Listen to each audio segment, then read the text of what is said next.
Noël, Nouvel An, repas, famille, retrouvailles, excès pour certains, solitude pour d'autres. On se demande, dans l'œil de l'expert à présent, comment passer de bons moments et quel sens ça a encore. Docteur Jean-Michel Le Cerf, bonjour. Bonjour Michel. Merci d'être dans ce studio. Vous êtes médecin, endocrinologue, ancien chef du service nutrition de l'Institut Pasteur de Lille. Pour entamer d'abord, Jean-Michel, j'aimerais juste vos conseils de spécialiste de la nutrition pour ces repas qui arrivent, un gros repas un jour, des petites collations ensuite, ou alors plutôt du léger, plusieurs jours de suite. C'est quoi vos conseils? Faites-vous plaisir d'abord, je crois que c'est la première chose, parce que c'est quand même un événement qui se renouvelle pas tous les jours.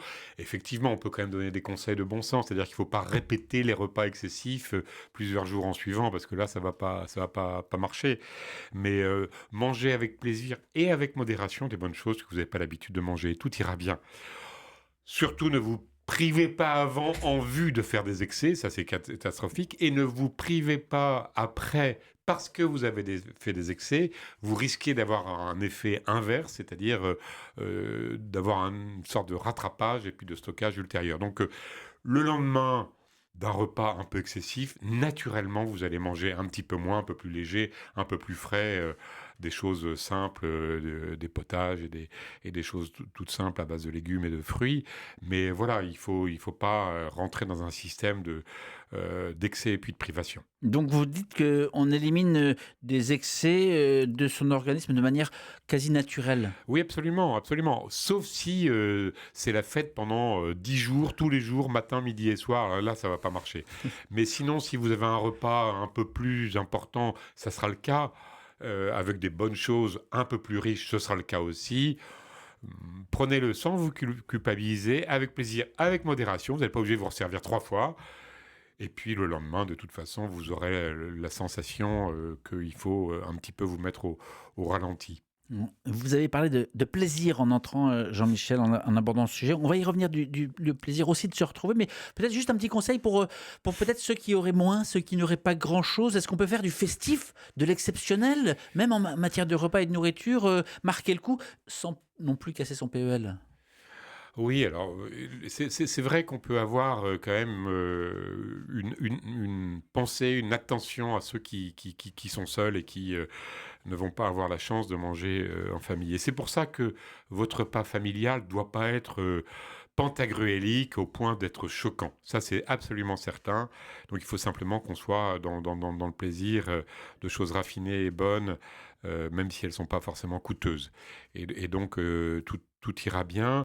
Euh, c'est un moment de fête, donc il n'y a pas de fête sans repas. On ne peut pas imaginer vous inviter des gens, tiens, on va faire la fête et on ne mange pas. Il n'y a pas de fête sans repas, c'est obligatoire. Ce repas festif, il est très important parce qu'il nous réunit, il nous rassemble. Manger, je le dis toujours, ça sert pas qu'à se nourrir, ça sert aussi à se réunir et à se réjouir. Et donc les trois sont vraiment liés. Et je pense que cette dimension festive de partage, partage raisonnable, partage en étant quand même attentif à pas être dans quelque chose qui est choquant et excessif, c'est très bon. Ça nous réunit, ça nous permet de nous rassembler, de parler. Enfin, c'est vraiment très très bon, quoi. Alors, dans La joie de manger, aux éditions du Cerf, hein, vous rappelez le sens de se retrouver, vous regorgez de conseils, de rappels, tout ce dont on parle hein, là, pour l'instant, c'est de repas, de déjeuner, mais quelle place ça prend dans un groupe, dans une famille, particulièrement le fait de se retrouver pour manger ensemble? Eh ben, moi, je vais vous donner un conseil qui me semble tellement important pour ce repas de Noël et peut-être le lendemain ou la veille de Noël, peu importe, vous êtes en famille. Remettez ce repas au Seigneur, bénissez la table. Vraiment, c'est quelque chose qui est extrêmement important, qui est porteur de fruits familiaux. Le repas se déroulera bien. Priez, faites un bénédicité, bénissez la table. Vous n'êtes pas obligé de chanter ou d'avoir des tas de phrases compliquées.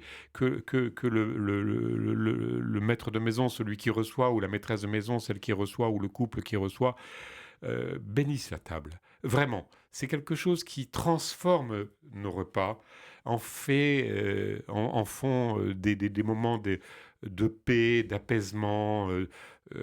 Voilà, c'est quand même un cadeau de se réunir en famille.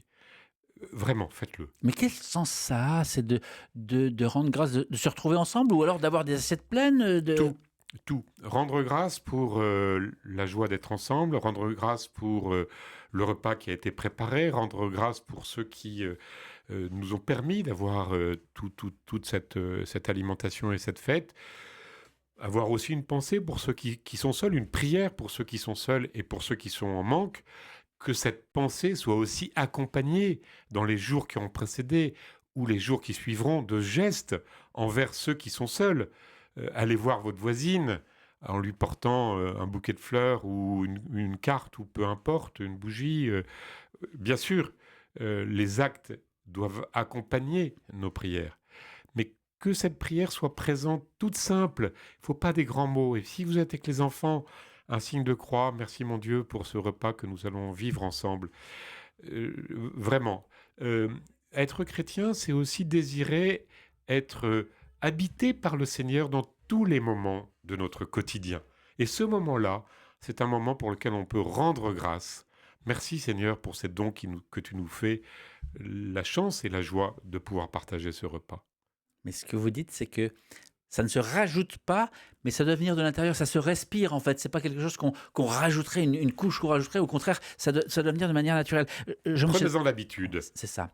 J'en profite. Alors, Jean-Michel Le Serre, vous êtes diacre également, et l'Église catholique a choisi, elle, de faire son action de grâce, son moment principal aujourd'hui, autour d'un repas. Alors un repas où on se remémore le sacrifice du Christ, la messe, l'Eucharistie, encore une histoire de nourriture, mais cette fois, ça n'est pas forcément pour nourrir le corps. C'est pour nourrir l'âme. C'est le plus grand cadeau que Jésus nous ait laissé, c'est d'être présent en nous, avec nous, pour nous, tout au long de notre vie, si on a la chance de pouvoir accéder à l'Eucharistie. Jésus se donne parce qu'il s'est donné une fois pour toutes dans le sacrifice de sa vie et il veut que l'on puisse continuer à être nourri de sa parole, de son corps, tout au long de notre vie. Et c'est quelque chose qui est merveilleux. On dit parfois que c'est le sommet de notre vie chrétienne. C'est le sommet, mais c'est quelque chose qui nous conduit à l'aimer davantage pour aimer davantage nos frères. Pour aimer davantage nos frères. Mm. Jean-Michel Le Serre, on va revenir un mot sur et l'actualité et le repas de Noël. Manger de la viande, ça semble être devenu un acte politique. On parlerait presque d'un droit à manger de la viande. On en a déjà tout de même parlé, mais j'ai envie de passer au-dessus de ce sujet et dire quoi pour remplacer de la viande lors des moments de fête? On peut manger du poisson, on peut manger des œufs, on peut manger toutes sortes de choses. On peut aussi avoir des protéines végétales dans son assiette, mais j'aime pas beaucoup le mot protéines végétales. On peut bien sûr manger des lentilles, des haricots. Voilà, notre culture gastronomique française nous appelle à incorporer un peu de produits animaux dans notre alimentation. On n'est pas obligé d'avoir des quantités astronomiques, mais ça fait partie de la fête, ça fait partie de la tradition, ça fait partie de la culture, ça fait partie de la gastronomie, ce qui ne veut pas dire qu'on ne peut pas introduire davantage d'aliments d'autres familles, mais aucun aliment n'est indispensable et aucun aliment n'est mauvais, donc ça c'est le nutritionniste qui parle. Tout est question de proportion. Voilà, la dinde à Noël, oui, pourquoi pas, mais on n'est pas obligé. Du foie gras, oui, pourquoi pas, mais on n'est pas obligé. Il y a d'autres aliments qui peuvent trouver leur place. Parfois, on va un peu casser la tirelire parce que c'est la fête. Effectivement, le sens de la fête, c'est aussi quelque chose d'exceptionnel. Mais bon, il y a une grande liberté. L'Église n'a pas de recommandation alimentaire. L'Église n'a aucune recommandation alimentaire. Aucune. Il n'y a pas d'interdit dans l'Église catholique. Ça veut dire que ces interdits, si on en crée, on les invente. Par contre, il y a une recommandation de jeûner au moment du mercredi des cendres et le vendredi saint. C'est les seules recommandations de l'Église catholique. C'est les seules recommandations de l'Église catholique. Il faut bien le redire et il ne faut surtout pas se séparer une fois de plus pour quelque chose qui n'a rien à voir. La liberté de manger, elle est totale dans notre Église. Et je retiens aussi que vous avez insisté sur le fait qu'il n'y a pas de fête sans repas. Jean-Michel Le Cerf, ce sera le mot de la fin parce que le temps file. Vous me permettrez une petite digression. C'est le dernier rendez-vous de l'année avec vous. Qu'est-ce que vous allez faire à Noël, si c'est pas indiscret, hein? Bon, on sera en famille, Mhm. on sera 24 avec mes enfants et Ah oui. petits-enfants. Voilà, donc on a la chance d'avoir des enfants qui ont des enfants. Et donc, on sera tous ensemble en famille. C'est une grande joie, c'est une grande fête. On dira le bénédicité, oui, bien sûr, bien sûr. Et même pour ceux qui sont un peu moins pratiquants, ils l'acceptent vraiment, vraiment avec beaucoup de joie. Et puis, je ne sais plus exactement ce qu'on mangera, mais de toute façon, on sera heureux d'être ensemble. C'est ça qui est important et on remerciera le Seigneur de tous ses dons. La joie de manger aux éditions du Cerf. Merci beaucoup, docteur Jean-Michel Le Cerf, d'avoir pris le temps de répondre à ces questions. Merci Michel. L'entretien va être à retrouver sur la page YouTube d'RCF Hauts-de-France et sur le site rcf.fr, région Hauts-de-France.